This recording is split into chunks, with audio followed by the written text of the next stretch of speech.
Rescue workers, tiny figures dwarfed by massive pillars, now reduced to a heap of mangled concrete and steel. Comme il Corriere della Sera qui évoque des témoignages sur place qui parlent d'une foudre, des témoignages sur place qui parlent d'une foudre. Oh God, they shout as chunks of the iconic Morandi motorway bridge come crashing to the ground. In the middle of a storm, a huge section of the structure had collapsed, the road plummeting to the ground, around 100 meters below, taking all the cars and trucks travelling along it down at the same time. Jambant une autoroute près d'Ancône s'écroule, un couple d'Italiens perd la vie. L'Italie, déjà meurtrie moins de 6 mois plus tôt, cette fois c'est entre Milan et Lecco que le drame se produit. À mort, l'agence chargée de cette autoroute avait pourtant demandé la fermeture de ce tronçon.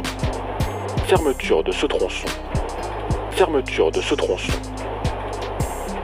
Cette année, en mars 2018, Miami a également été le théâtre d'un effondrement. L'ouvrage n'était pas encore ouvert au public, mais il se situait lui aussi au-dessus d'une autoroute. 6 personnes perdent la vie. En janvier, c'est en Colombie que l'accident a lieu, sur un pont à 65 km de Bogota. Alors que des ouvriers travaillent sur la structure, celle-ci s'effondre.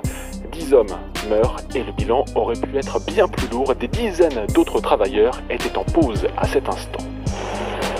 Toujours en Amérique du Sud, en 2014, le Brésil accueille la Coupe du Monde de football. Et c'est justement en plein mondial qu'une partie d'une bretelle en construction s'écroule à Belo Horizonte, une des villes hautes de la Coupe du Monde. 2 personnes sont tuées. Enfin, tout le Portugal se souvient du 4 mars 2001, date de la tragédie d'André Rios. Un vieux pont métallique inauguré en 1887 s'effondre au passage d'un autocar et de 2 voitures, 59 morts.